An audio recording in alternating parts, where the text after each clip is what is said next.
Bonjour et bienvenue dans cette quatrième partie de la formation sur les mystères de la Bible, parlant du temps de Dieu, notion tellement importante pour comprendre le calendrier de Dieu, pour comprendre ce que Dieu attend de nous, pour comprendre comment l'Esprit parle, comment Dieu parle et ce que nous devons faire, et nous protéger également des myriades de fausses doctrines qui malheureusement sont partout.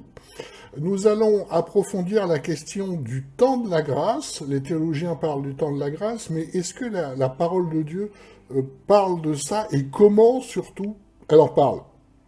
Et nous allons voir aussi ce que la parole de Dieu dit de notre autorité dans le Nouveau Testament avec ses applications et même chose. Nous allons comparer ça à l'histoire de l'Église, la façon dont les théologiens ont compris cette autorité et l'ont appliquée, toujours en rapport avec le temps de Dieu et ce que nous décrit la parole de Dieu.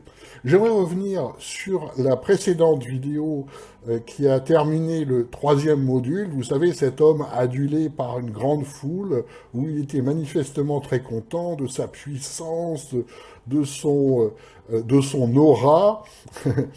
Et beaucoup, en fait, sont comme ça. À l'heure actuelle, au jour d'aujourd'hui, la doctrine la plus répandue dans les différents mouvements d'église est que si faire la volonté de Dieu, c'est réunir le plus de monde possible, la plus grande foule possible, dans la plus grande salle possible.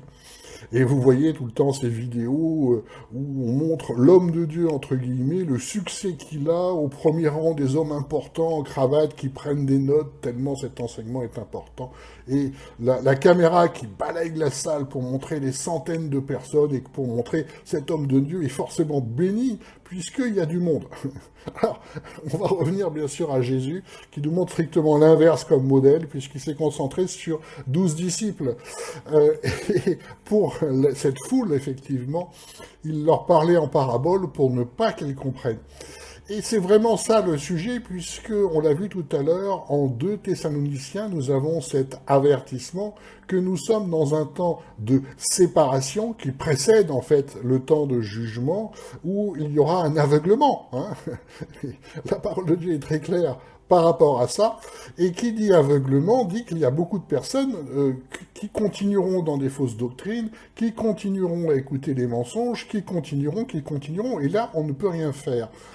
Donc on n'est pas du tout dans une logique de foule, hein, puisque Jésus nous le dit avec l'église de Laodicée, il part d'une église, l'église de Laodicée aveugle, pauvre et nu, pour continuer, à celui qui m'entend, celui qui ouvre la porte, c'est-à-dire peu de personnes.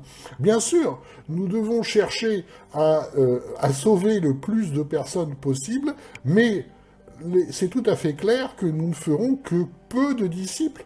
Et je me souviens de quelqu'un qui m'avait écrit en étant persuadé que le mouvement des églises de disciples a beaucoup d'argent. Or, toutes nos formations sont gratuites, nous ne pratiquons pas la dîme, chacun est libre d'agir selon l'esprit et selon la parole, il n'y a pas d'obligation par rapport à ça. Non, nous ne sommes pas du tout riches, c'est moins qu'on puisse dire. Et il voulait absolument que je lui finance une salle de 800 personnes, il était persuadé que ça nous intéressait. Mais n'importe quel chanteur réunit 800 personnes dans une salle. Hein. Dieu nous demande de faire des disciples. Et des disciples, ça marche très très bien, même avec un petit groupe. Euh, c'est ça. Tout ce qui est donné par l'esprit, c'est le fait d'avoir des fruits, de faire des disciples. Et vous ne pouvez pas faire 800 disciples dans une grande salle en leur parlant de temps en temps avec un micro et un orchestre. Ça n'a rien à voir avec ce que nous demande Dieu. Donc, je voulais insister sur cette question-là. Attention à cette doctrine du nombre. On n'est pas dans ces temps-là réellement, on est dans des temps de séparation et nous devons au contraire nous focaliser sur ceux qui veulent bien entendre exactement ce que nous dit Jésus. Je frappe à la porte, quels sont ceux qui veulent vraiment ouvrir cette porte? Et c'est sur cela que doit porter toute notre attention et toute notre mission. Bien, Allons maintenant sur cette question du temps de la grâce. Alors, j'ai cherché sur Internet ce que voulait dire dans la théologie classique le temps de la grâce, et voilà la définition que j'ai trouvée. Oh, c'est celle qu'on entend dans toutes les églises, hein. Le temps de la grâce, c'est le temps de salut offert à tous les hommes au travers de la foi en Jésus-Christ qui s'est donné en sacrifice pour nos péchés. Bon, que nous dit la parole de Dieu? La grâce, dans le terme grec, c'est charis. En fait, charis a plusieurs sens, et il est parfois aussi exprimé comme charisma. On l'a en Romains 6,14, en effet, le péché ne régnera pas sur vous, car vous n'êtes pas sous la loi, mais sous la grâce. Charis. Et en Romains 6,23, ça continue, et c'est toujours Romains 6,14, Romains 6,23, vous voyez, il y a une cohérence du texte. Car le salaire du péché, c'est la mort, mais le don de Dieu, et là on a charisma, c'est la vie éternelle en Jésus-Christ notre Seigneur. Donc, quand, en fait, on parle de grâce, on parle également de charisma. Et charisma, ça nous intéresse particulièrement parce qu'il y a un grand nombre de passages bibliques sur cette question-là. On continue en Romains 12, versets 6 à 8. Or, ayant des dons, charisma, différents selon la grâce, charis. Donc, Paul nous explique que la grâce, charis, correspond au don, charisma. Et continuons dans le texte, qui nous a été donné, exerçons-le, soit un don de prophétie selon la mesure de la foi, soit un ministère dans ce ministère, soit celui qui enseigne dans l'enseignement, soit celui qui exhorte dans l'exhortation, que celui qui donne le fasse avec simplicité, celui qui préside avec zèle, celui qui exerce la miséricorde avec joie.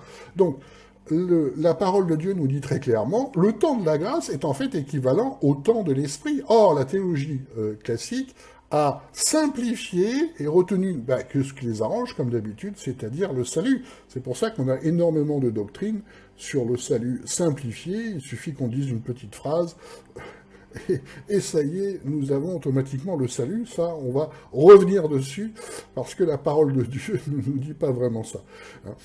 Alors, le temps de la grâce est véritablement le temps de l'esprit. C'est ce pourquoi, dans les différents schémas que je vous ai montrés sur le temps de Dieu, nous avons bien entendu ce temps de l'esprit qui ressort de façon extrêmement importante.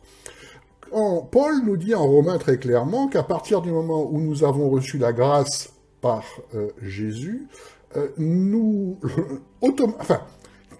la suite logique de la grâce, ce sont les dons spirituels, bien entendu, et les dons spirituels, il les cite, le don de prophétie selon la mesure de la foi, les ministères, l'enseignement, bien entendu, pas juste l'enseignement charnel qu'on trouve tellement fréquemment, mais l'enseignement inspiré par l'Esprit, c'est ça le don. C'est la puissance de l'Esprit à l'œuvre. Celui qui exhorte dans l'exhortation, celui qui donne, pareil, le don financier est un don spirituel qui doit se faire avec la puissance de l'esprit et qui n'est certainement pas une règle obligatoire comme l'est la dîme par exemple, hein, mais c'est vraiment selon l'esprit. Celui qui préside avec zèle, celui qui exerce la miséricorde avec joie. Et même chose, la miséricorde, le soin apporté à ceux qui en ont besoin, aux orphelins, aux malades, aux plus pauvres, doit être fait avec la puissance de l'esprit. Voilà ce que donne l'esprit, ce que donne la grâce, et l'enseignement de Paul est très clair par rapport à ça. Ce n'est que grâce à l'esprit que nous en rentrons dans le temps de Dieu pour recentrer sur le thème de cette formation, exactement comme la prophétie. Voilà pourquoi la prophétie se développe de plus en plus. On l'a en Acte 2, versets 17 à 18. Et il arrivera dans les derniers jours, dit Dieu, que je répandrai de mon esprit sur toute chair, et vos fils et vos filles prophétiseront, et vos jeunes gens auront des visions, et vos vieillards auront des songes. Oui, sur mes serviteurs et mes servantes dans ces jours-là, je répandrai de mon esprit, et ils prophétiseront. Nous sommes dans les derniers jours, nous sommes dans les temps de la fin. Alors, rappelons que un jour, selon Dieu, est 1000 ans, et 1000 ans, c'est beaucoup, beaucoup, mais nous sommes effectivement dans les temps de la fin. Ce pourquoi la prophétie est tellement répandue dans les églises de disciples, vous avez l'article « Vos fils et vos filles prophétiseront », par exemple, qui montre comment, dans l'église d'Abomey au Bénin, l'église de disciples, l'Esprit agit pour vraiment vivre ça, la prophétie au quotidien, et c'est tout à fait extraordinaire. On est dans ce temps-là. On est dans ce temps-là, et c'est grâce effectivement à la prophétie que nous comprenons véritablement notre mission et qu'elle nous permet d'échapper à toutes ces fausses doctrines. Donc, cet aspect de la prophétie est tout à fait fondamental. Rappelez-vous dans le schéma que je vous ai fait précédemment sur le temps de Dieu, la première effusion d'esprit est donnée bien sûr par le sacrifice de Jésus qui nous laisse le consolateur, qui nous laisse notre guide qui est l'esprit. Et puis il y a un deuxième temps d'effusion d'esprit qui est maintenant. Donc vous devez tout à fait logiquement vivre certains aspects de la prophétie. Dieu doit pouvoir vous parler. Nous sommes dans ces temps-là. Voilà le fondamental de cette période, le fondamental du temps de Dieu. Et je vous ai fait un schéma sur notre sur notre progression spirituelle. Alors, voyez ce schéma, vous retrouvez en fait le même schéma que vous avez déjà vu dans la formation, voire avec les yeux de Dieu, mais en plus développé. Pourquoi? Parce que nous allons parler du temps de la grâce, c'est-à-dire du temps de l'esprit, et nous allons nous focaliser sur le travail de l'esprit en nous. Sur la gauche, comme vous le voyez, en bleu marine, il y a tous ceux qui sont conduits par l'adversaire. Pourquoi bleu marine? Parce que c'est la couleur, en fait, bleu nuit, la couleur du démon, telle que je le vois dans les différentes visions. Et bien sûr, comme on est dans le monde, l'homme peut faire soit le mal, soit le bien. Donc il y a plusieurs nuances, bleu marine, bleu clair et gris. La parole de Dieu en parle bien sûr, en nous expliquant que certains font des actes justes et Dieu va les mettre à part de façon particulière. Ils font des actes justes sans connaître la justice de Dieu. Et ce qui leur permet effectivement d'avoir une attention particulière de Dieu. Et je pense à tous ceux qui font par exemple de l'humanitaire tout en étant athées, qui s'engagent pour les plus pauvres tout en étant athées. Dieu voit ça, hein, Dieu voit ça, bien entendu. Quand nous recevons l'esprit, la couleur devient jaune. Beaucoup croient qu'à ce moment-là, tout est fait. Hein. À ce moment-là, nous sommes sauvés une fois pour toutes. À ce moment-là, nous n'avons plus qu'à, en fait, nous laisser conduire. Et voilà tout. Mais la parole de Dieu nous montre une autre réalité.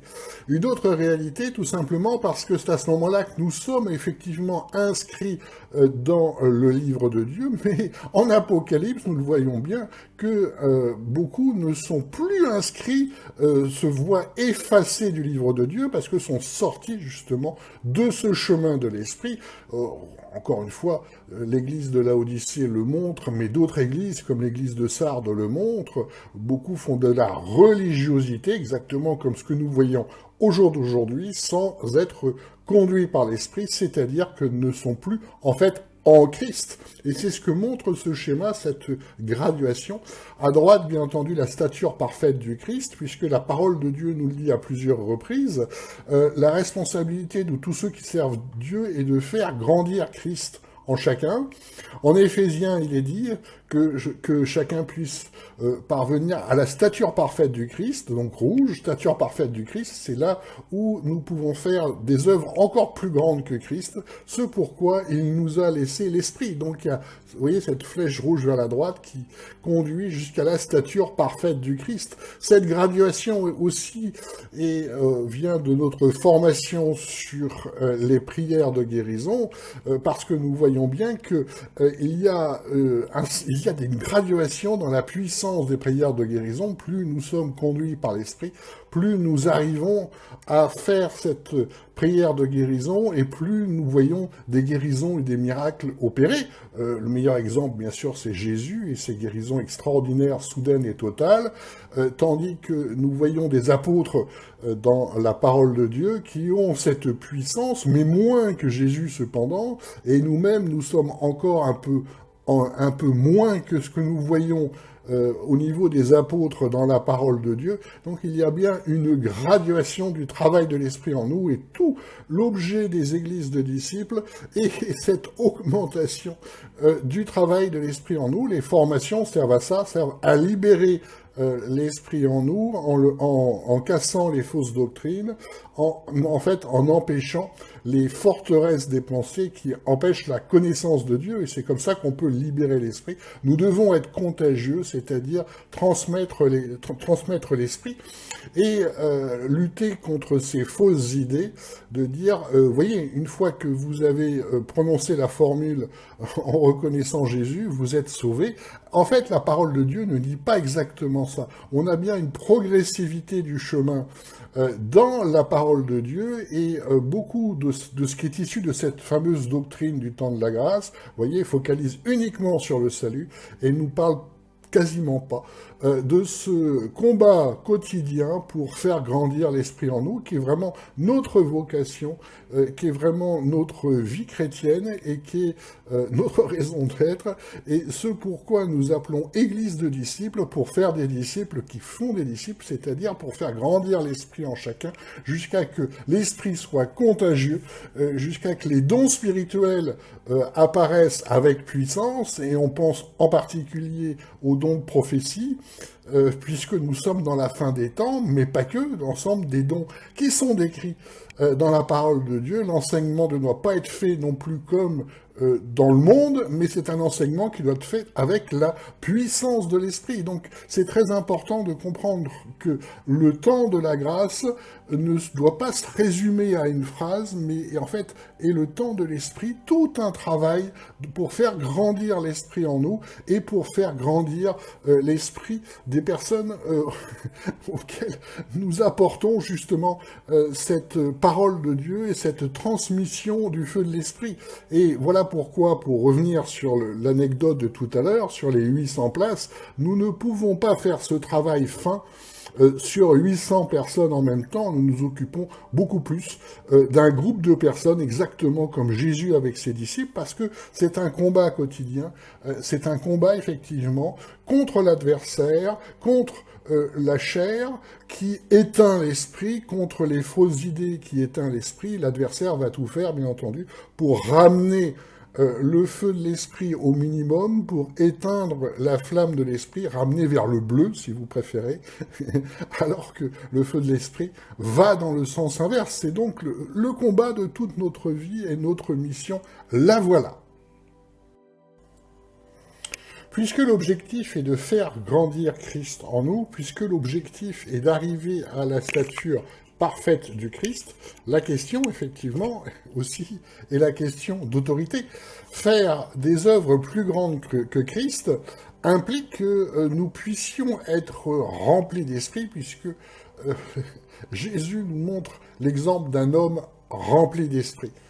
Et effectivement, quand on est rempli d'esprit, on doit pouvoir faire des prières de guérison, on doit pouvoir voir des miracles, on doit pouvoir avoir des visions dans l'esprit. En fait, on doit pouvoir faire ce que Jésus fait, et notamment l'autorité.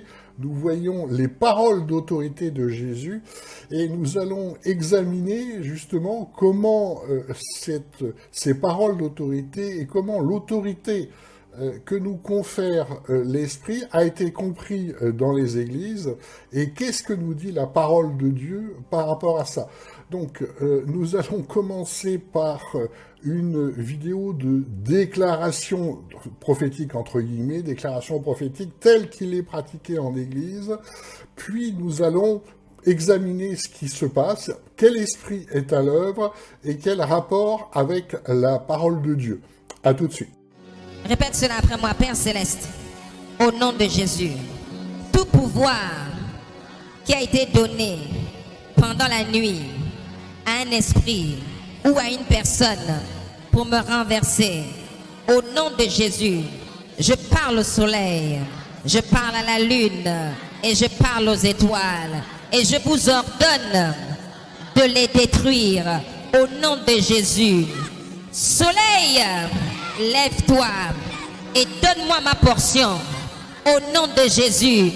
Mon jour et mon matin, levez-vous et maudissez tout pouvoir qui est venu pour me voler mes bénédictions et mes grâces. Au nom de Jésus, tout pouvoir méchant localisé dans le deuxième ciel est mandaté contre ma famille. J'appelle maintenant le feu sur toi au nom de Jésus. Je déclare et je décrète que toute affliction, toute infirmité et tout malheur qui a été relâché sur ma vie ou sur ma famille depuis le deuxième ciel, au nom de Jésus, vous mourrez maintenant. Au nom de Jésus, je déclare et je décrète que tout problème envoyé pour me tuer, au nom de Jésus, j'appelle la mort sur toi. Au nom de Jésus, toutes les bouches qui s'ouvriront pour parler contre moi avec une onction satanique, soleil, au nom de Jésus, tu les fermes. Au nom de Jésus, je rentre en 2019, bénir, favoriser et condamner à réussir. Au nom de Jésus. Si vous êtes en milieu pentecôtiste, vous avez probablement vu déjà ce genre de scène où il faut répéter la déclaration d'autorité dite, entre guillemets, déclaration prophétique du leader. Alors le problème, c'est qu'en fait, ça n'est pas dans la parole de Dieu. Pourquoi? Parce que c'est basé sur une certaine compréhension du passage, notamment en Matthieu 21, versets 18 à 22, vous savez, sur le figuier. Jésus sèche le figuier. Et ça se termine au verset 22. Et tout ce que vous demanderez dans la prière avec foi, vous le recevrez. Donc beaucoup comprennent en disant, voilà, je dis quelque chose, je dis au nom de Jésus, histoire de montrer que c'est puissant, et ça va s'accomplir.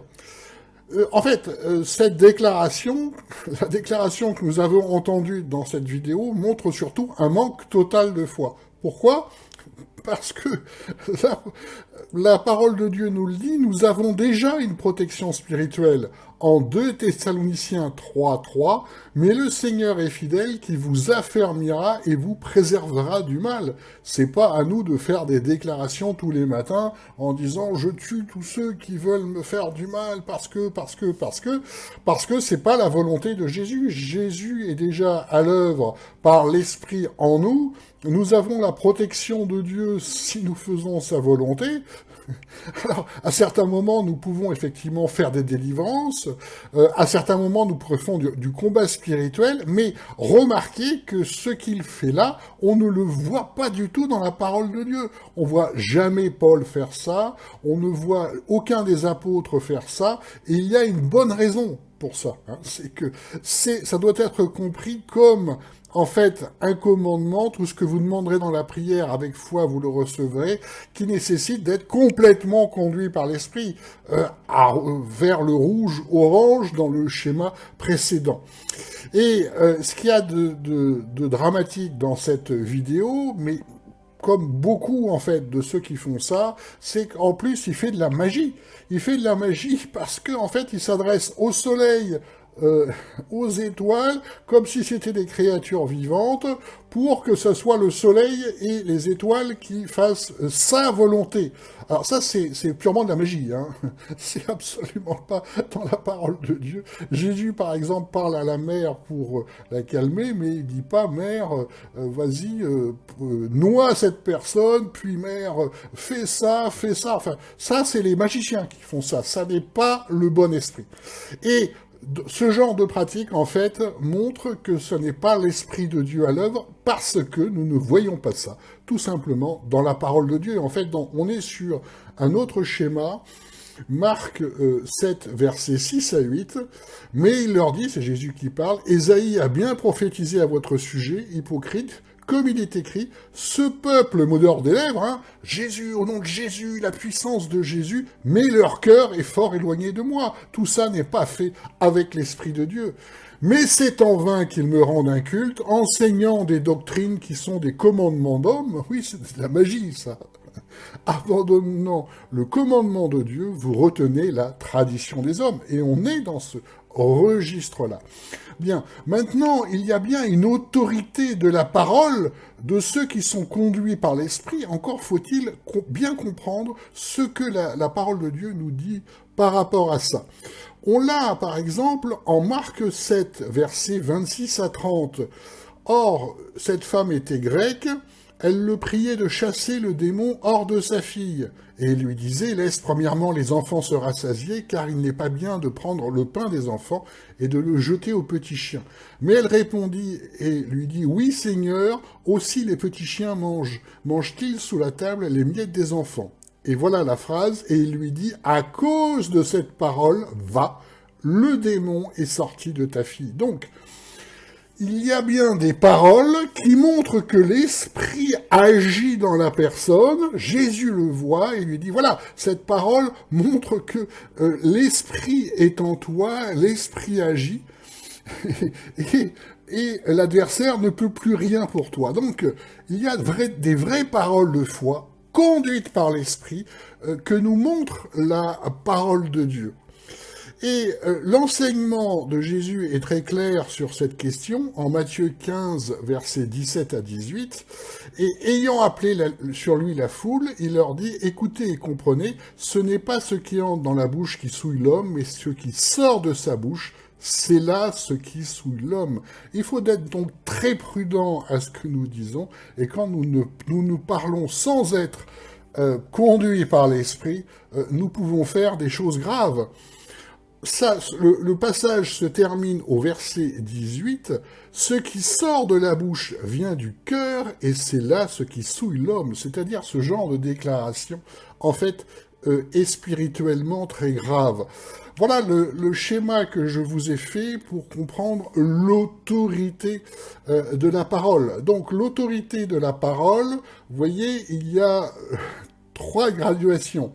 À gauche, en bleu, vous reconnaissez le même schéma que tout à l'heure. À gauche, en bleu, ce qui sort de la parole de quelqu'un qui n'est pas du tout dans l'esprit, qui est dans le monde, dans l'adversaire, dans la chair, tombe, n'a absolument aucune autorité. Et ce que nous avons entendu tout à l'heure n'a rigoureusement aucune autorité. Alors, le faire répéter, c'est absolument catastrophique. Par contre, par l'esprit, et vous voyez, l'esprit qui arrive change le cœur, et là ça commence, là il y a effectivement la parole qui sort, commence à avoir une autorité, commence, hein.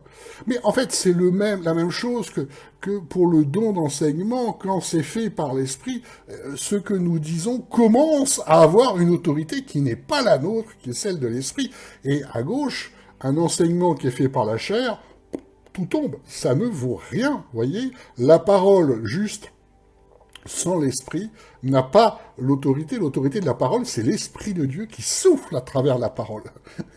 Et au schéma de droite, vous voyez, la personne est complètement remplie de l'esprit, effectivement, la parole, donc issue de l'esprit dans la personne, a une forte autorité. Voilà l'autorité de la parole, et bien entendu, ça n'est pas automatique.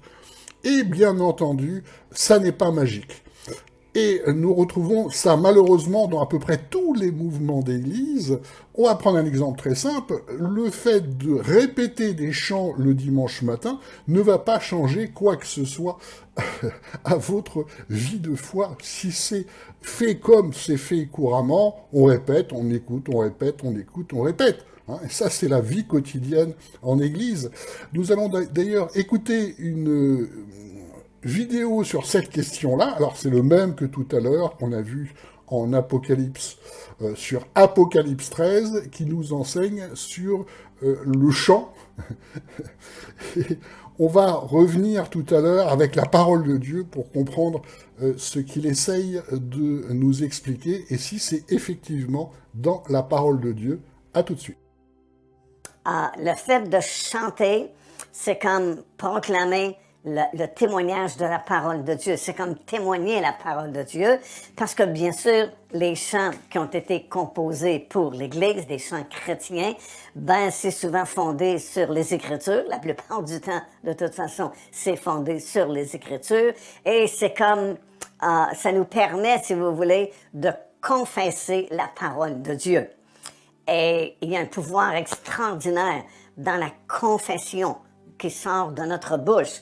C'est comme si nous proclamons la vérité, nous proclamons la parole de Dieu, et ça permet au Saint-Esprit de créer la réalité de la parole de Dieu dans nos vies. Il y a beaucoup de références, beaucoup de versets dans la parole du Seigneur qui mentionnent l'importance des paroles que nous laissons sortir de notre bouche. Plus nous parlons de façon négative, ben plus c'est difficile. Notre vie va être de plus en plus difficile. Plus nous parlons positivement, ben plus ça va être rendu facile. Et plus nous confessons la parole de Dieu, soit en parlant ou soit en chantant, comme c'est mentionné ici, ben c'est des paroles qui créent la réalité des choses de Dieu dans notre vie. Les cantiques spirituels peuvent être aussi des cantiques chantés en d'autres langues. Ceux qui sont baptisés du Saint-Esprit peuvent se laisser aller dans des compositions vraiment surnaturelles de chants spirituels. Et puis, c'est une force vraiment extraordinaire. Alors, ce qu'il dit est en fait la doctrine évangélique la plus classique qui touche tous les milieux d'Église, évangélique en tout cas, et qui nous dit il faut confesser et proclamer les chants, puisque ça a une grande puissance, c'est très important par rapport à Dieu et tout ça. Bon. On voit ça partout, hein. C'est vrai que sur Internet, vous tapez « confesser et proclamer la parole », vous avez des centaines et des centaines d'entrées qui vous parlent de ça. La difficulté, c'est est-ce que la parole de Dieu nous parle véritablement de ça? Déjà, une première difficulté, il nous dit « si vous êtes baptisé de l'Esprit, le chant en langue est extrêmement puissant, c'est surnaturel ». Alors, Paul ne dit pas ça. Paul nous dit en fait l'inverse. Le chant en langue, en fait, est une pratique d'église qui est dénoncée par Paul.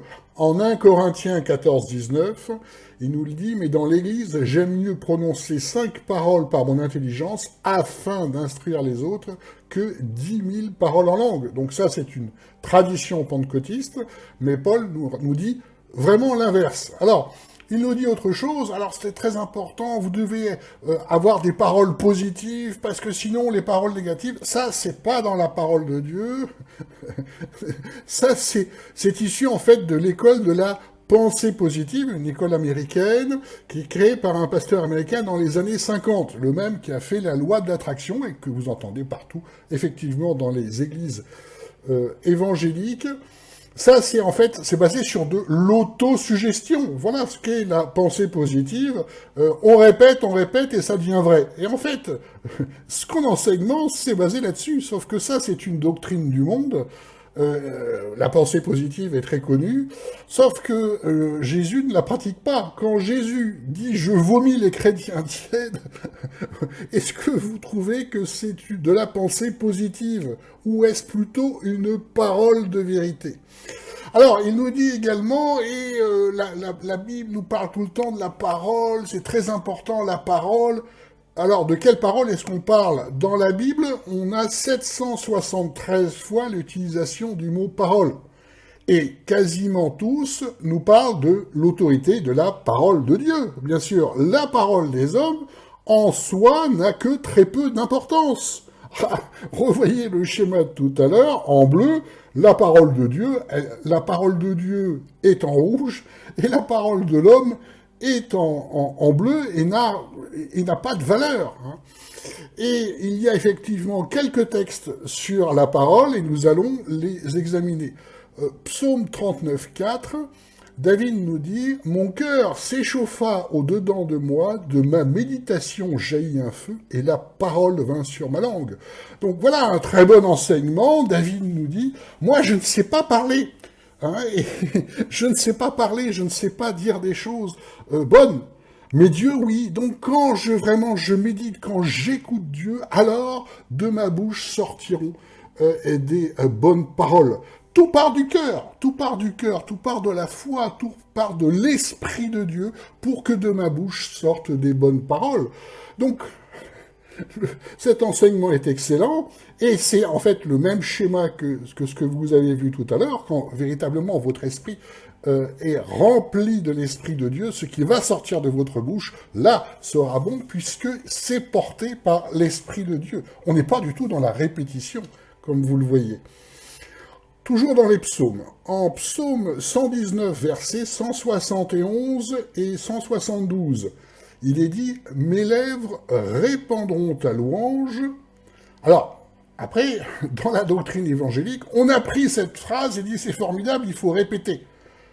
Sauf que il faut continuer le passage surtout, et le passage dit « Quand tu m'auras enseigné tes statuts, ma langue célébrera ta parole, car tous tes commandements sont justes. » Même chose, c'est le même enseignement que tout à l'heure. Moi, je ne peux pas parler tant que toi, tu n'as pas fait le travail en moi. C'est ça dont nous parle la parole de Dieu. Ça n'a rien à voir avec une répétition. Dans aussi un autre passage sur la parole, en Proverbe 12, versets 13 à 14, « Dans le péché des lèvres, il y a un piège dangereux, mais le juste se tire de la détresse. Par le fruit de sa bouche, l'homme se rassasie de bien, et chacun se reçoit le salaire de l'œuvre de ses mains. » Donc, il faut faire très attention à ce qu'on dit. Le juste se tire de la détresse par le fruit de sa bouche. L'homme se rassasie de bien. Le juste, c'est quoi? Le juste, c'est celui qui est conduit par Dieu. Celui qui est conduit par Dieu, effectivement, a des bonnes paroles. Voilà ce que nous dit ce texte en Proverbe. Tout part du cœur, comme le schéma de tout à l'heure nous le montre. C'est-à-dire que vous pouvez répéter tous les dimanches matins, tous les chants que vous voulez. Si rien n'est fait au niveau du cœur, il ne se passera rien. Et c'est la raison pour laquelle la plupart des églises sont en fait spirituellement mortes, parce que ça n'est que de l'agitation, et on ne voit pas le travail du Saint-Esprit se faire dans le cœur. D'ailleurs, la Bible, bien entendu, nous le dit, mais il n'a pas cité le passage complètement. En Colossiens 3, versets 16 à 17, que la parole de Christ habite abondamment parmi vous. Ça commence comme ça, la parole du Christ est vécue. Comment elle habite abondamment parmi vous? Parce qu'elle est vivante, la parole de Christ. Parce que nous obéissons à tous les commandements de Christ, parce que nous le vivons, parce que nous partageons les bienfaits de ce que nous a dit Christ. Voilà, donc ça commence comme ça. Ça n'a rien à voir avec la répétition des chants. Et ça continue en toute sagesse, vous instruisant et vous avertissant les uns les autres, c'est-à-dire qu'il y a un enseignement qui passe par des psaumes, des hymnes, des cantiques spirituels, chantant dans vos cœurs à Dieu par la grâce. Donc tout part du cœur. C'est véritablement un chant du cœur qui finit par s'exprimer par la langue, exactement comme ce que nous raconte David tout à l'heure. Et ça continue par la grâce, donc par l'esprit. Tout doit être fait par l'esprit. Il y a bien effectivement certains chants qui sont faits dans le Nouveau Testament, mais tout part du travail de l'Esprit. Ça commence par que la parole de Christ habite abondamment parmi vous. C'est-à-dire que quand il y avait des chants, souvent c'était des chants improvisés dans l'Esprit, à la gloire de Dieu, et c'est de l'instruction. Et c'est véritablement de ça dont nous parle la parole de Dieu, et ça continue, et quelque chose que vous fassiez en parole ou en œuvre, faites tout au nom du Seigneur Jésus, rendant grâce par lui à Dieu le Père. Au nom du Seigneur Jésus ne veut pas dire qu'on répète le nom du Seigneur Jésus comme on l'a vu tout à l'heure, mais qu'on fait selon sa volonté. Au nom du Seigneur Jésus veut dire que nous suivons tous ses commandements et la parole de Christ habite abondamment parmi vous. Voyez comment la parole de Dieu a complètement été déformée dans ses doctrines pour ne garder que quelque chose de très charnel. Il suffit de répéter des chants. Ça n'a rien à voir avec le fait de répéter des chants. Alors, clairement, dans les églises de disciples, on a une playlist d'une quinzaine de louanges, de chants, mais tous inspirés par l'Esprit, très puissants, qu'on peut tout à fait se passer à condition que ça ne soit pas central dans notre vie d'Église. Ce qui est central dans notre vie d'Église, c'est que la parole de Christ habite abondamment parmi vous. Alors, à certains moments, écoutez, un chant spirituel, donc porté par l'Esprit, c'est puissant et ça fait du bien. Mais ça ne doit certainement pas être central dans notre vie d'Église, et on ne doit pas passer notre dimanche matin à faire ça, on doit passer notre dimanche matin à faire tout ce que la parole de Dieu nous le dit. On s'enseigne les uns les autres, on s'instruit, on s'exhorte, on témoigne, on fait plein de choses, et on ne fait rien de mécanique, comme répéter une dizaine de chants, comme la pratique le veut, le dimanche matin. Alors, ce qui fait le plus de dégâts, c'est effectivement toute de la fameuse confession de la parole. Je n'ai pas trouvé confession de la parole dans l'ensemble de la parole de Dieu. Ça ne parle pas de ça, tout simplement. Ça, c'est une pure doctrine évangélique. Sauf un, et c'est ce qui est cité en boucle, en fait, sur ces passages, Romains 10, versets 9 à 10, « Vu que si Dieu ta bouche, tu confesses Jésus comme Seigneur. » Alors, ça commence comme ça, et tout le monde connaît ça. Et si tu crois dans ton cœur que Dieu l'a ressuscité des morts, tu seras sauvé. Car c'est du cœur qu'on croit pour parvenir à la justice, et c'est de la bouche qu'on confesse pour parvenir au salut. Donc, ça, c'est effectivement complètement sorti de son contexte, parce que plus personne n'a retenu que tout se passe dans le cœur. Si rien ne se passe dans le cœur est répété 2 fois dans ces versets, si tu crois dans ton cœur, tout démarre dans ton cœur, c'est du cœur qu'on croit pour parvenir à la justice. Donc si ton cœur, ce que veut dire le texte, c'est si ton cœur est transformé par l'Esprit, ce qui sort de ta bouche pour effectivement confesser Jésus est l'expression de ce que l'on voit à l'intérieur, de ce que Dieu voit à l'intérieur de toi, et tu vas parvenir au salut comment? Par la transformation de ton cœur par l'Esprit, comme le schéma qu'on a vu tout à l'heure. Maintenant, si on a l'autre façon de faire, qui est la plus courante, il suffit de répéter une petite phrase, « Je confesse Jésus comme Seigneur », ben, il ne se passera rien, parce que c'est juste ce que dit la bouche, tout se passe dans le cœur. C'est vraiment là où part le travail de l'esprit. Je vous rappelle, le cœur dans le Nouveau Testament, c'est l'ensemble de notre être, hein, l'intelligence, l'affect, tout. Donc, tout part du cœur, c'est ce pourquoi je vous ai fait le schéma tout à l'heure. Donc, on est dans quelque chose de dramatique où on dit que quelqu'un est converti quand il répète une phrase, alors que il est véritablement converti que quand il est poussé par l'esprit, quand il abandonne sa vie humaine pour se consacrer à Christ. Enfin bref, tous les commandements que Christ nous dit. Vous voyez, le drame de tout concentrer sur une petite phrase purement charnelle, t'as qu'à répéter une phrase, et tout ira bien. Et c'est ça, confesser. C'est pour ça qu'on entend partout, il faut confesser. De la parole de Dieu, on en a fait une doctrine charnelle qui fit des dégâts atroces. Ça veut dire que beaucoup qui sont dans les églises au jour d'aujourd'hui, qui ont fait ça, n'ont jamais, en fait, eu leur cœur transformé par l'esprit. Et c'est une réalité.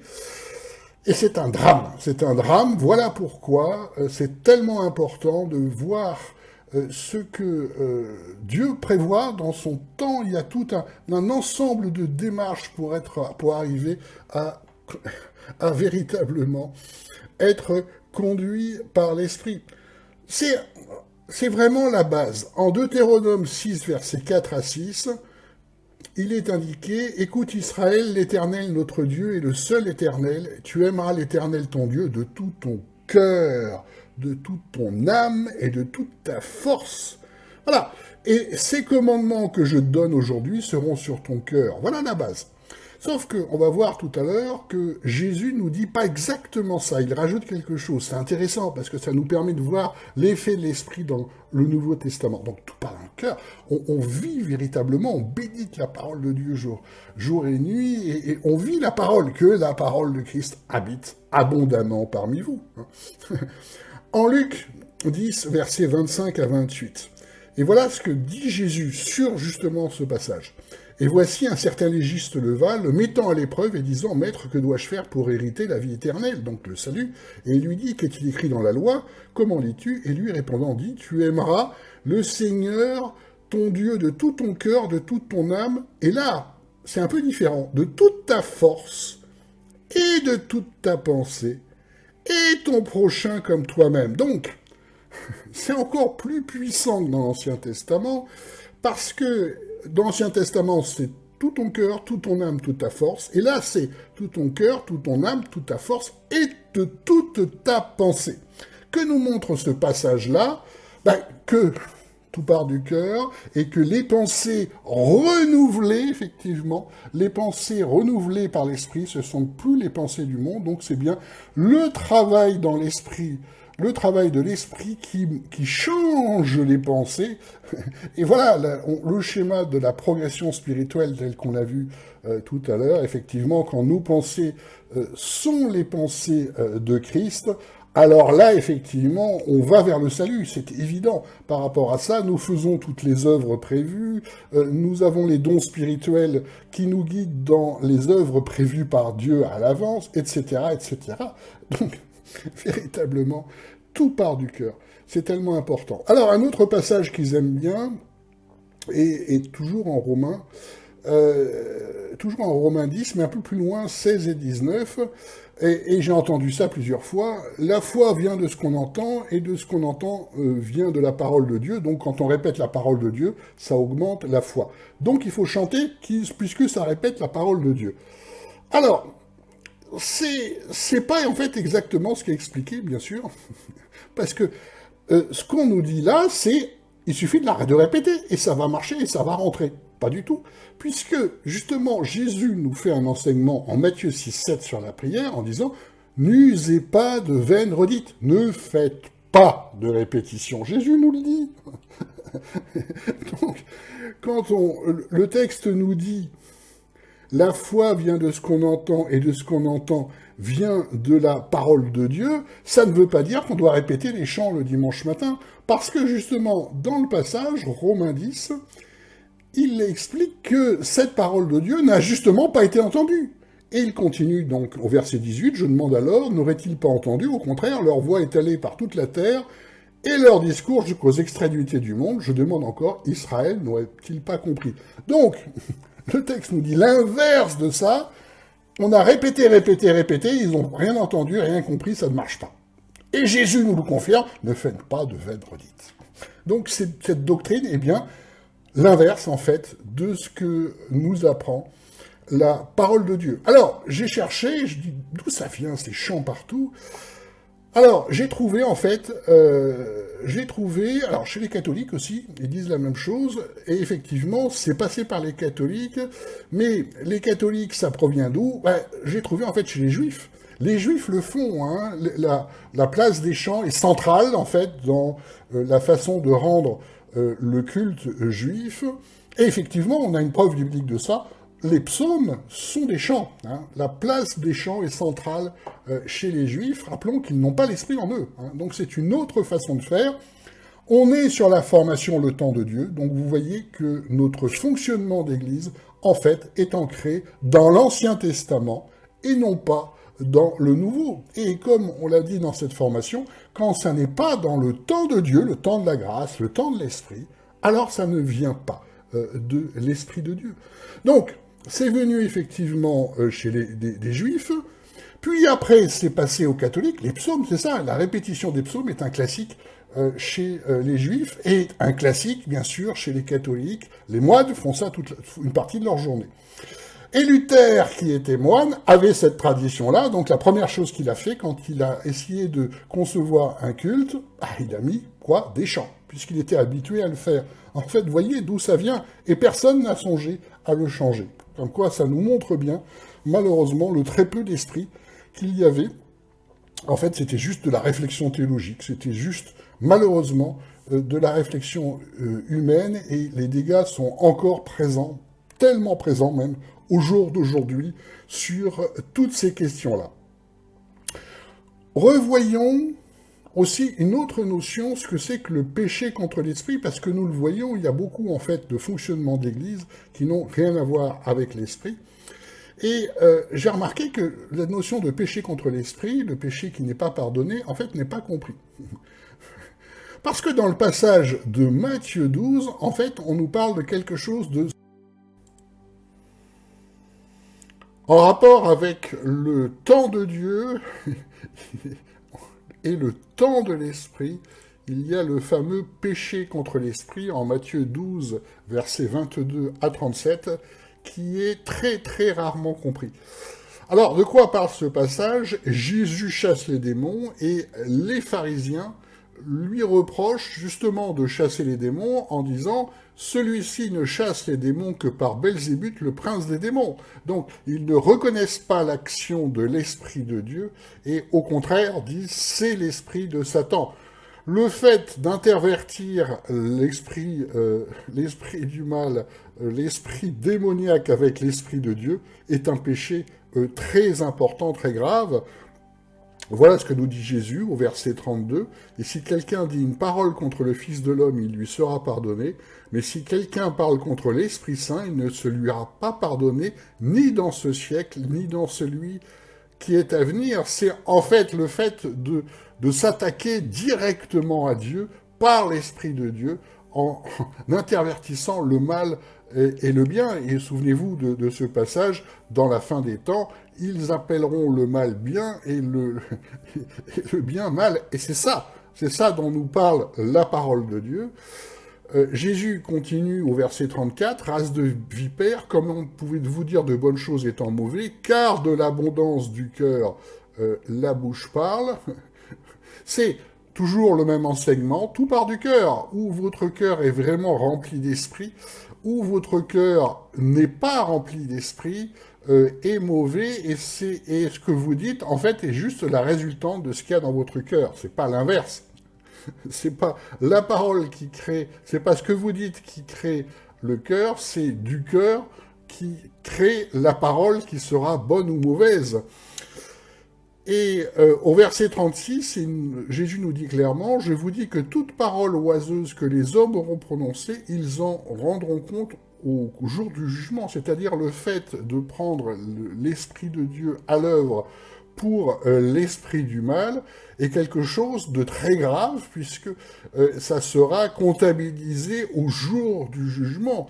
Et même, il continue, « Car par tes paroles tu seras justifié, et par tes paroles tu seras condamné. » Donc, ce péché impardonnable peut tout à fait conduire à la condamnation au fait de louper la Nouvelle Jérusalem, et c'est logique. Il n'est pas possible pour quelqu'un de régner dans l'Esprit de Dieu, dans la Nouvelle Jérusalem, alors qu'il a rejeté lui-même l'Esprit de Dieu. Il y a une incompatibilité par rapport à cela. Alors, ce fameux péché contre l'esprit, quand on entend des enseignements dessus, à chaque fois on nous dit c'est très rare, ça n'arrive jamais. C'est l'inverse, ça arrive tout le temps en fait. Moi je l'ai connu des dizaines et des dizaines de fois.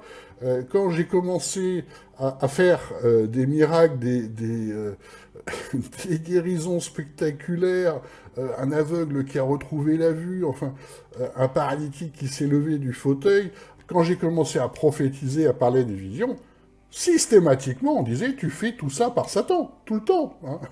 Pas qu'une fois, tout le temps, à tel point que quand j'ai commencé à m'occuper d'un groupe, j'avais fondé un groupe de parole à l'époque pour que chacun puisse parler, pour encouragez-vous les uns les autres, instruisez-vous les uns des autres, portez le fardeau les uns les autres. Donc, pour porter les fardeaux les uns des autres, encore fallait-il s'écouter les uns les autres, et c'est ce pourquoi j'avais créé ce groupe de parole, parce que j'avais remarqué que dans les églises, on n'écoute pas les personnes. Donc, on ne peut pas porter les fardeaux des uns des autres si on n'écoute pas les personnes. Et j'ai été frappé à un moment donné en me voyant arriver dans une église avec ce groupe, et j'ai entendu un des responsables qui est venu vers moi en disant « Ah, tu as amené tes sbires. » Les sbires, ce sont les aides du démon. Je pensais qu'il rigolait, en fait. Je ne pensais pas qu'il était sérieux par rapport à ça, parce que, justement, ceux du groupe avaient un niveau d'esprit bien supérieur au niveau de l'église. Donc, c'est tout le temps. C'est tout le temps. Fatoumata a vécu ça. Fatoumata, donc, est une évangéliste qui est vraiment conduite par l'esprit et qui, tout de suite, a montré des signes très importants de l'esprit à l'œuvre, des signes aussi importants que ce qu'on voit, en fait, dans le livre des Actes.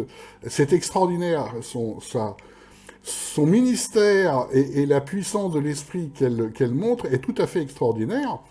Sauf que dans l'église charismatique, pentecôtiste dans laquelle elle était, qui était très connue, hein, ça fait partie de ces églises vedettes, des personnes qui s'appellent les généraux de Dieu, ils lui ont dit, mais non, tout ce que tu le fais par le démon, bien sûr. Et c'est très courant dans les églises de disciples, beaucoup de ceux qui ont un ministère très puissant au jour d'aujourd'hui dans l'esprit, on se sont fait appeler démons à un moment donné. Hein.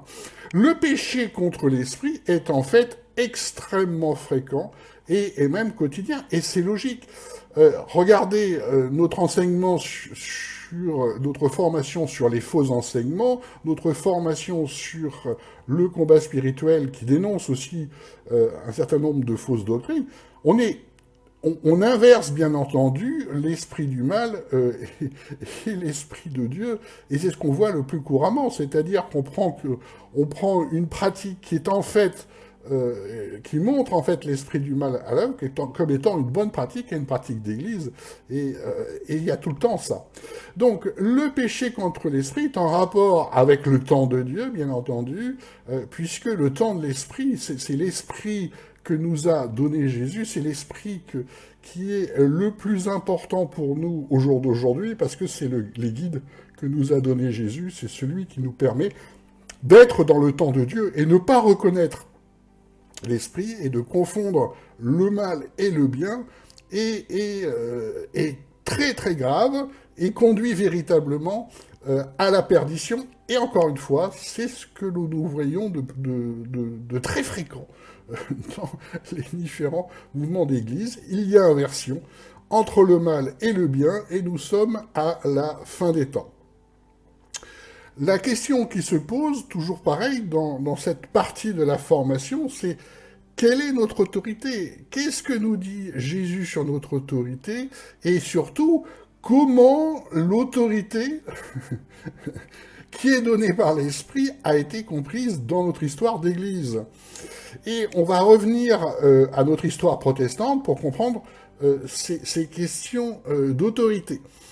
Je pense en particulier aux réformateurs et très notamment à Calvin. Calvin, on le sait, a essayé de monter une sorte de gouvernement spirituel qui avait la main mise sur tout. Et c'était en fait très mal perçu à l'époque, avec raison. Hein.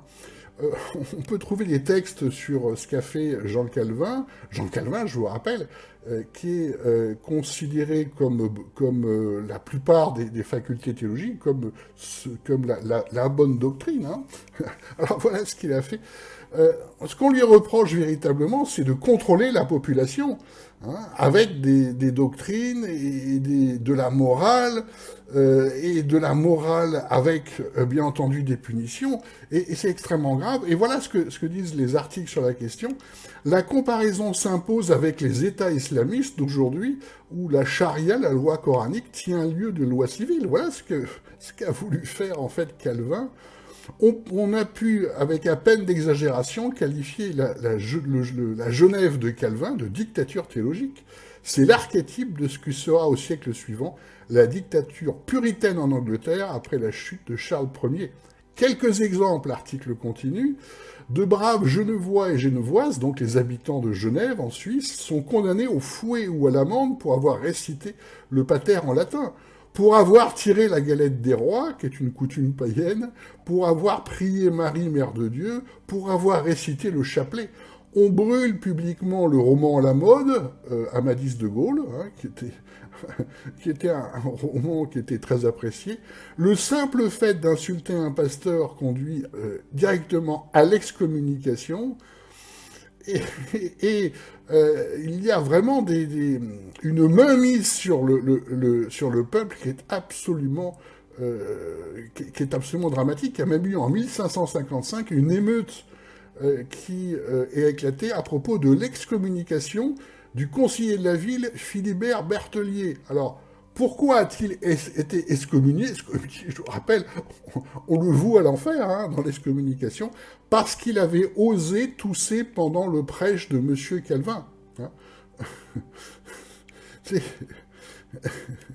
Et cette affaire, en fait, elle s'est conclue par plusieurs condamnations à mort. Hein. C'est une affaire très sérieuse. Pendant que Jean Calvin était au pouvoir, le bourreau, le texte nous le dit, le bourreau travaillait à plein temps. Hein. La torture est pratiquée très couramment. Le supplice des hérétiques par le feu n'est absolument pas aboli. Hein. Au contraire, il y a eu même Michel Servet, qui est connu pour avoir été brûlé sur le bûcher. Mais Calvin le justifie en invoquant la Bible, puisque Dieu lui-même a ordonné de mettre à mort quiconque cherchera à détourner le peuple du vrai culte. En fait, là, c'est l'Ancien Testament, toujours pareil, décalage total avec le temps de Dieu, alors qu'au contraire, Jésus nous parle d'aimer nos ennemis. Et le décalage, comme toujours, le décalage avec le temps de Dieu, avec le calendrier de Dieu, nous montre que ce n'est pas le bon esprit. Donc, il corrigeait tout le monde, il condamnait tout le monde. Alors, c'est bien entendu en rapport avec certains textes de l'Ancien Testament. J'ai retrouvé en fait l'équivalent chez les catholiques, puisque dans les ordres monastiques, la correction est très fréquente, et en fait, il se base sur un verset, Proverbe 23, 13 à 14, « N'épargne pas la correction à l'enfant, si tu le frappes de la verge, il n'en mourra pas. Tu le frapperas de la verge, mais tu délivreras son âme du séjour des morts. » Donc, basé sur ce verset, les châtiments corporels étaient coutumiers dans les monastères. Les humiliations, les privations, le fouet. Si on s'endormait dans la règle de Saint-Benoît, qui est la règle la plus répandue dans les monastères, si on s'endormait pendant un des offices, je vous rappelle qu'il y avait à une certaine époque des offices en pleine nuit, hein, on avait droit au fouet. Donc, voilà ce qui est la pratique la plus courante, et Calvin est arrivé dans cette droite ligne-là. Hein. Évidemment, Jésus nous demande de faire l'inverse. Matthieu 23, versets 10 à 14, « Mais vous ne vous faites point appeler rabbi, car un seul est votre maître, et vous tous, vous êtes frères. Et n'appelez personne sur la terre votre père, car un seul est votre père, celui qui est dans les cieux. Et ne vous faites pas appeler directeur, car un seul est votre directeur, le Christ. » Donc, Jésus nous dit, ne faites pas ça, ne soyez pas comme des directeurs, n'ayez pas l'autorité du Père, parce que dans ce fameux texte de Proverbe, n'épargne pas la correction à l'enfant, ça s'adresse au Père, mais dans l'Église catholique, il disait, oui, c'est nous les pères, hein, la mère supérieure, le père supérieur, donc on va faire ce que nous dit la Bible, on va fouetter, hein, on va corriger, nous allons punir, parce que c'est pour le bien de la personne. Hein. Et là, effectivement, c'est en décalage total avec le temps de Dieu, et ça n'est pas du tout par l'Esprit de Dieu, c'est vraiment un esprit de domination. Et Calvin s'était appuyé également en Matthieu 16, verset 19, « Et je te donnerai les clés du royaume des cieux, et ce que tu auras lié sur la terre sera lié dans les cieux. » Donc, légiférons, décrétons, nous avons Dieu avec nous, sauf que ce texte ne s'adresse certainement pas à l'église de Calvin, mais juste à Pierre, parce que Pierre suit l'Esprit. Ça va pas plus loin, hein. Si vous suivez l'Esprit, si vous êtes véritablement conduit par l'Esprit, alors, effectivement, vous ferez la volonté de Dieu, et il y a un rapport entre le ciel et la terre. Voilà ce que nous dit ce texte, parce que vous êtes conduit par l'Esprit de Dieu, tout simplement. Hein. Et brandir ce texte pour dire on va légiférer, on va dire et Dieu va forcément valider ce qu'on dit est une hérésie, mais c'est contre-biblique, bien sûr, ça n'est pas l'Esprit de Dieu, et pourtant c'est couramment pratiqué dans les églises, Jean Calvin le premier, hein, suivant l'exemple de l'Église catholique pendant des années. Alors ça aussi, cette phrase est comprise en fait par la pensée magique, je dis quelque chose, donc Dieu le valide. Tout ça, c'est de la magie, en fait. Alors, je vous ai fait un schéma, enfin, j'ai repris un schéma qu'on retrouve facilement sur Internet. Alors, vous voyez le modèle du corps du Christ. Voilà le corps du Christ, et la tête, ben, c'est le prêtre qui est représentant du Christ sur terre. Donc ça, on le retrouve effectivement dans les églises catholiques, mais en fait, on retrouve exactement la même idée dans les églises protestantes. La tête, c'est plus Christ, c'est la personne qui dirige, et il faut l'écouter puisqu'il représente Christ quelque part. En gros, c'est ça l'idée. Bien entendu, c'est totalement opposé à la parole de Dieu qui nous dit que véritablement c'est Christ le chef de l'Église et Christ par l'Esprit, c'est l'Esprit qui dirige l'Église et pas les hommes.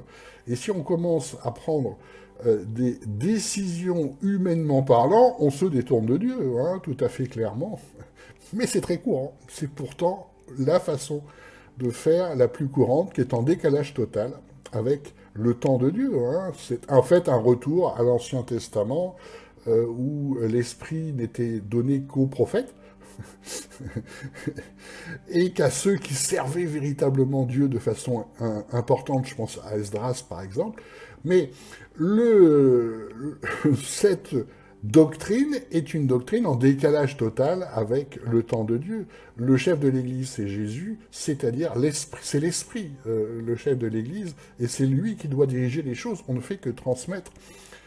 Et si on ne transmet pas l'Esprit, alors on désobéit, hein, tout simplement. Donc, continuons sur Calvin. Il y a en fait j'ai pu trouver un certain nombre de textes historiques expliquant ce que Calvin a fait. Alors, voilà ce que Calvin a expliqué aux Genevois. Calvin a expliqué que l'Église doit être instituée comme gouvernement spirituel parce que Dieu l'a instituée. Hein. L'autorité divine, l'Église est un gouvernement spirituel. Donc, sur cette base-là, alors ça, on va le voir, c'est tout à fait en rapport avec le calendrier de Dieu, parce que quelqu'un qui dit c'est Christ, c'est grâce à Christ que j'ai l'autorité et je vais tout gouverner, ça nous rappelle l'Antéchrist. C'est le même modèle en fait, hein, clairement. Hein. Donc, ils ont pris, Calvin a pris donc un certain nombre de mesures, d'obligations, hein, a formé un tribunal pour juger toutes les affaires spirituelles et prendre les mesures appropriées et maintenir la discipline, exercer l'excommunication. Et donc la ville a suivi, parce qu'à l'époque, effectivement, il y avait un rapport très étroit entre l'autorité civile et l'autorité religieuse, c'est ce pourquoi toutes ces questions-là, en fait, sont parfaitement documentées. Et je vous ai parlé dans une autre formation du livre que j'ai pu faire venir des États-Unis, qui nous parlait, en fait, de l'institution du culte protestant à Strasbourg, juste avant qu'il ait été repris par Calvin. C'est parfaitement documenté. Pour cette raison-là, c'est parce que c'était en rapport avec l'autorité civile, donc qui consignait tout, et c'est exactement pour ça qu'on va voir les différentes étapes, et c'est ce que je vous ai dit, à l'époque, le culte protestant traditionnel, donc à peu près ce qu'on connaît au jour d'aujourd'hui, beaucoup de chants et une prédication, les pasteurs de l'époque rendaient compte du fait que ça ne marchait pas du tout, les gens ne changeaient pas, en fait. Hein. Et récemment, ce qui est intéressant, c'est que j'ai pu voir un film historique sur Zwingli, Zwingli le réformateur également, réformateur à Genève, et il fait exactement le même constat. J'étais frappé, parce qu'on entend les mêmes phrases, après avoir mis tout ça, le chant en premier, etc., son constat s'est dit, mais les gens ne changent pas, les gens ne changent pas. Et c'est pas grave, on a continué comme ça, et ça reste le modèle le plus usité au jour d'aujourd'hui. Donc, le texte continue. Calvin, donc, a fait adopter son programme ecclésiastique, hein, et il a fait un préambule aussi, et qui commence par « Au nom de Dieu Tout-Puissant, nous petits grands conseils, ayant considéré que ces choses dignes de recommandation sur toutes les autres, que la doctrine du Saint Évangile notre Seigneur soit bien conservée en sa pureté à l'Église chrétienne dûment entretenue. » Et c'est terrible, hein. Et tout ça, ça se fait selon le nom de Dieu, selon l'autorité de Dieu, hein. À cette cause, il nous a semblé bon que le gouvernement spirituel, tel que notre Seigneur l'a démontré et institué en sa parole, où ça, dans le Nouveau Testament, Jésus nous dit l'inverse, ne vous faites pas appeler directeur. C'est terrible, hein. Fut donc réduit en bonne forme pour avoir été observé. Nous devons garder en notre ville la police ecclésiastique qui s'ensuit, comme nous voyons qu'elle est prise de l'évangile de Jésus-Christ. C'est véritablement une fausse doctrine, et ça s'est bien entendu perduré dans les églises, où il faut malheureusement faire non plus la volonté de Dieu, la volonté de Jésus, mais la volonté du pasteur. Alors, une petite remarque historique pour que chacun comprenne en fait ce qui s'est passé. Zwingli, donc, était un réformateur suisse qui était dans les années 1500 à peu près, et était situé surtout à Zurich, qui est une ville suisse. Donc c'est de là où qu'il a lancé une réforme importante, et c'est passionnant de voir la vie de Zwingli. Zwingli, comme Luther, ancien catholique qui s'est converti pour lancer la réforme. Et ce qui est intéressant avec... Alors, Zwingli a une vie passionnante, hein, mais ce qui est intéressant, c'est de voir que Luther n'a quasiment jamais parlé d'Apocalypse, mais Zwingli est allé plus loin dans la réforme en rejetant carrément tout ce qui est le livre d'Apocalypse. On retrouve chez Jean Calvin, alors Jean Calvin, c'est un petit peu après Zwingli, on le retrouve dans les années à peu près 1550, faisant la réforme sur Genève, cette fois-ci, n'a jamais parlé d'Apocalypse. En fait, tout ce qui était... tous les enseignements de Jésus tellement importants pour comprendre notre époque, l'Église aveugle, pauvre et nue, Jésus qui vomit les chrétiens tièdes, en fait, il l'avait mis de côté, malgré les avertissements du livre d'Apocalypse de ne jamais retirer un seul enseignement de ce livre, mais bon, ils l'ont mis de côté. Alors, tous ces réformateurs, en fait, c'est un courant de pensée, et c'est vrai, quand on voit la vie de Luther, c'est passionnant, hein, la vie de Luther. Heureusement qu'il y avait Luther, pour ramener sur la parole de Dieu, alors que la doctrine catholique s'éloignait énormément de tout cela. Malheureusement, quand on voit ce qu'en a fait en particulier Jean Calvin, c'est triste, hein, réellement, puisque ce qui a perduré au jour d'aujourd'hui encore dans les églises protestantes est une doctrine qui n'est pas du tout guidée par l'esprit. Il faut être tout à fait clair par rapport à ça. Jean Calvin n'avait pas la moindre idée de ce que c'est qu'être conduit par l'esprit. Il était dans une logique où, puisqu'il avait vu dans la Bible que il y avait une élection par l'esprit des différents responsables, il s'est dit, moi je suis sûrement élu par l'esprit, et voilà. Et dans beaucoup de textes de cette époque, le mot esprit est simplement associé à ça. Hein, le pasteur dit, voilà, j'ai été élu par l'esprit, donc j'ai l'autorité, donc écoutez-moi. Voilà, fin de l'esprit. C'est dramatique. Et sur cette autorité, on voit le décalage total, ce pourquoi une bonne partie de la doctrine protestante, qui a été d'abord réformée puis évangélique, est en fait basée sur l'Ancien Testament. Oui, c'est beaucoup plus simple de se baser sur des pharisiens qui gouvernent, qui décrètent, qui dit qui a péché, qui n'a pas péché, ce qui est bien, c'est mal. Vous voyez, les reproches que Jésus fait aux pharisiens, par exemple, qui ne veut pas recevoir la femme pécheresse, c'est ça, hein, le pharisien dit, toi t'as péché, toi tu vas loin. Et en fait, ce système, le système calviniste, reprend ça. Hein. Moi, je dis que tu as péché. Moi, je dis que tu n'as pas le droit d'aller à la Sainte Seine. Moi, je dis que tu vas être excommunié. Moi, je dis que tu vas être puni. C'est un système qui est généralisé, en fait, dans les églises et qui n'a strictement rien à voir dans le temps de Dieu, justement, avec l'esprit et l'enseignement de Jésus. Hein. C'est pour ça que c'est tellement important de savoir d'où tout cela vient. Il y a aussi tout l'autre aspect d'être conduit par l'esprit, de l'enseignement par l'esprit. Hein. Et nous sommes enseignés par l'esprit. Jésus nous a laissé l'esprit de vérité, justement, pour nous conduire.